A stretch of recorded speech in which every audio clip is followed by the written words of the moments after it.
زندگی کی سزا۔ میں نے اپنی آنکھیں کھولی اور دیکھا کہ میرے گھر کے سامنے ایک بھیڑ جمع ہو گئی ہے۔ لوگ آوازیں لگا رہے تھے اور میرے گھر کے دروازے پر دستانے مار رہے تھے۔ میں سمجھ نہیں پا رہا تھا کہ یہ کیا ہو رہا ہے۔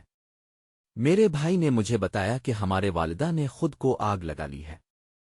ہم ایک چھوٹے سے گاؤں میں رہتے تھے جہاں ہر کوئی ایک دوسرے کو جانتا تھا۔ ہمارا گھر بہت تھا اور ہم سب بھائی بہن ایک ہی کمرے میں سوتے تھے۔ میرے والد ہمیشہ شراب پیتے تھے اور ہماری ماں کو مار پیتے تھے۔ میرے بھائی اور میں دونوں ہی چھوٹی عمر سے ہی کام کر رہے تھے۔ میں ایک دکان پر کام کرتا تھا اور میرا بھائی کھیتوں میں کام کرتا تھا۔ ہم دونوں مل کر اپنے گھر کا گزارا چلاتے تھے، لیکن ہمارے گھر کی حالات بہت بری تھیں۔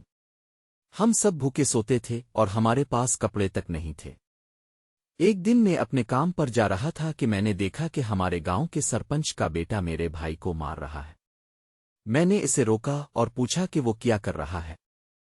اس نے بتایا کہ میرے بھائی نے اس کی بہن کو گمراہ کیا ہے۔ میں نے کہا کہ یہ جھوٹ ہے اور میرے بھائی نے اس کے ساتھ کوئی غلط کام نہیں کیا ہے۔ اس کے بعد ہمارے گاؤں میں ہر کوئی ہم پر تنقید کرنے لگا۔ لوگ کہتے تھے کہ ہم ایک نیک خاندان سے نہیں ہیں اور ہم نے اپنی بہن کی شادی نہیں کی ہے۔ ہم نے اپنی بہن کی شادی کے لیے بہت سی کوششیں کیں لیکن ہمارے پاس پیسے نہیں تھے۔ ایک دن میری ماں نے کہا کہ وہ خود کو آگ لگا رہی ہے۔ میں نے اسے روکا لیکن اس نے نہیں سنا۔ اس نے کہا کہ وہ ہم سب کو اپنے ساتھ لے جائے گی۔ میں نے دیکھا کہ وہ اپنے آپ کو آگ لگا رہی ہے اور میں اسے بچا نہیں سکا۔ میرے بھائی اور میں دونوں ہی شاک میں تھے۔ ہم نے اپنی ماں کو اسپتال لے گئے لیکن وہ زخموں کی سے مر گئی۔ ہم دونوں کو اپنی ماں کی موت کا دکھ ہوا اور ہم نے اپنے گھر کو چھوڑ دیا۔ ہم دونوں شہر چلے گئے اور ہم نے اپنی زندگیاں شروع کیں۔ میں نے ایک دکان پر کام کرنا شروع کیا اور میرے بھائی نے ایک فیکٹری میں کام کرنا شروع کیا۔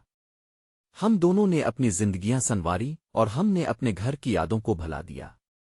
لیکن کبھی کبھی میں اپنی ماں کی یادوں میں کھو جاتا ہوں اور میں اسے یاد کرتا ہوں۔ میں سمجھتا ہوں کہ وہ ہمیشہ ہمارے ساتھ رہے گی اور وہ ہمیشہ ہمارا خیال رکھے گی۔